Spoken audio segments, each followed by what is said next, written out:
All right, so in Christianity, something that we Orthodox and the Protestants agree on is that there are essential doctrines and there are secondary doctrines that you don't have to believe in order to be a Christian, right? So, typical essential doctrines would be okay, the Trinity, the two natures of Christ, the canon of Scripture, things like that.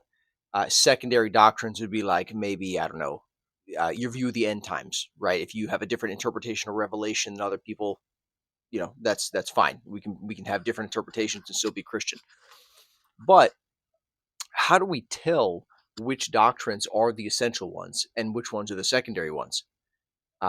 In Eastern Orthodoxy, we can just point to the church councils and say, well, the councils decreed that the Trinity, for example, was an essential doctrine, and therefore you have to believe that in order to be a Christian. Same thing with the canon of the Bible. um, Icon veneration, right? There's all things in the church councils that were decreed as necessary. Now, in Protestantism, there doesn't seem to be a consistent standard that anyone would actually point to, that they would agree that we are actually bound to follow in order to be Christian. It's sort of I don't want to say a buffet, but basically that's what it is. Of, well, this source is right on this topic, but wrong on these topics, and this source is right on these other topics. So really, what's happening is that the individual is applying their own reason and is picking and choosing which positions of different authority figures or different standards that they agree with or disagree with. The problem with that is that individual people apply reason differently. So not everyone is going to agree on which parts of each standard are the good ones or the bad ones. And for that reason, you have to take the whole standard. You can't just cherry pick which parts of it you like. So, for example, Protestants could not point to the church councils as a authoritative standard because they don't agree with all of the church councils. So, for example, they might point to the Council of Nicaea, and typically it'd be like the Reformed Christians that do this, the Reformed Protestants. Uh, will point to the Council of Nicaea and say, "Oh, look, the church agreed that uh, the Trinity is an essential doctrine, and they decreed this as an essential doctrine." Well, the same organization also declared that icon veneration was an essential doctrine, and that is, of course, something not practiced by Protestants, which is fine. Insofar as people have different beliefs, that's fine. But that means it's inconsistent of you to point to the church councils as a source of authority because you yourself don't actually adhere to them. And again, you might be willing to say that the Council of Nicaea was correct, but that the Second Council of Nicaea on icons was not correct. Well, a Jehovah's Witness might not be willing to accept that either of those was correct, right? And at bottom, what it comes down to at that point is saying, well, you're wrong because you think differently than me or because you reason differently than me. People have different reasons. And so uh, reason is not an objective standard that we can look to because each individual applies reason differently. So what other standards are there? Well, some Protestants might refer to the Bible as a standard, which is fine. So does that mean then that if we are even 1% inaccurate or biblically inaccurate on our theology, that we are not Christian? Well, of course not. Nobody agrees with that because nobody has perfect theology. Uh, so the follow up to that is to say, well, you don't have to be correct on everything. You only have to be correct on the essential doctrines. Well, we're back to square one then. What are the essential doctrines? How do we know what those are? Who decides?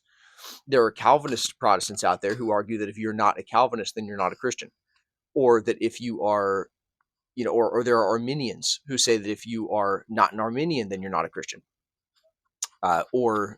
Jehovah's Witnesses claim to be Christians, and Mormons claim to be Christians. Who decides where the boundary is?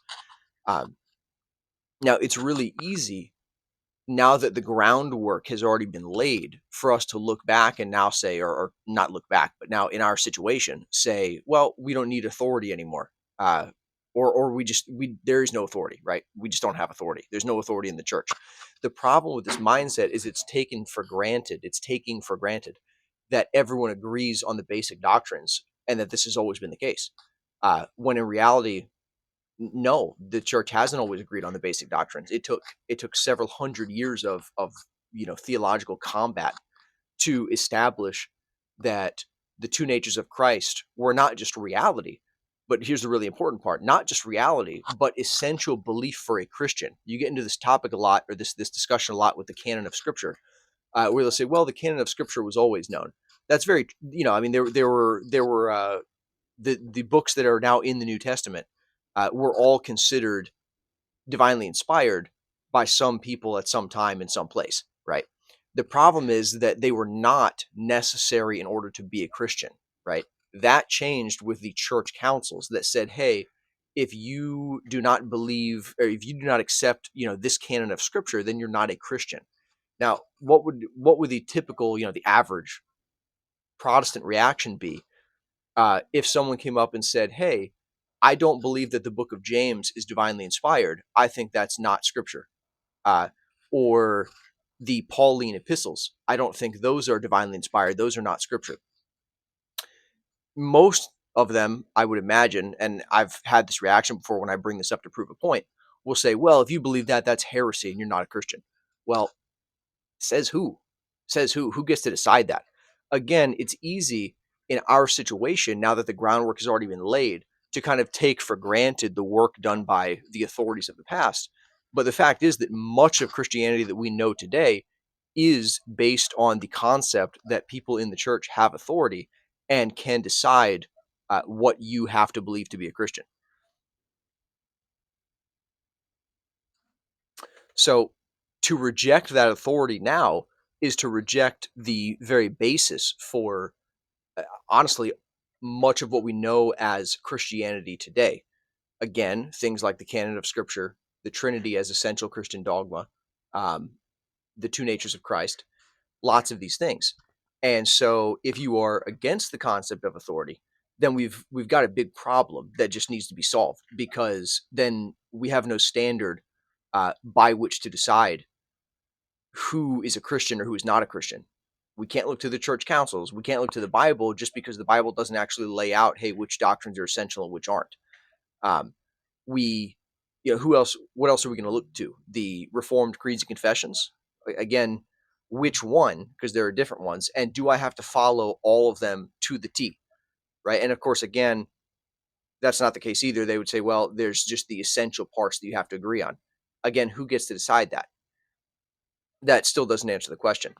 Um, so the concept of not having authority, this problem of not having authority in Protestantism, for me, that was a massive issue, because when I was a Protestant, I couldn't actually justify, hey, why is a Jehovah's Witness not a Christian? Uh, People will come up with all kinds of, maybe logical arguments why the Trinity is an essential doctrine, like, oh, well, it's necessary for uh, it's for the nature of Christ or something like that. Oh, to deny the Trinity is to deny part of the nature of Christ. Well, yeah, but the Jehovah's Witnesses would simply disagree that that's part of the nature of Christ, because they don't believe in the Trinity.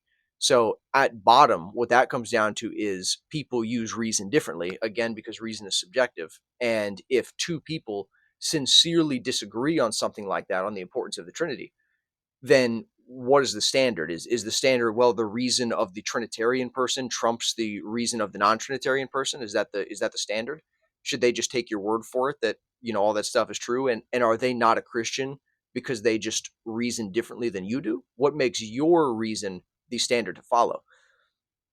Uh, and that's a big problem. So yeah, that's my thoughts on the nature of authority in Christianity and why it's still necessary today, as it was always necessary, unless we are willing to accept some kind of uh, wide subjectivist version of Christianity where everything goes.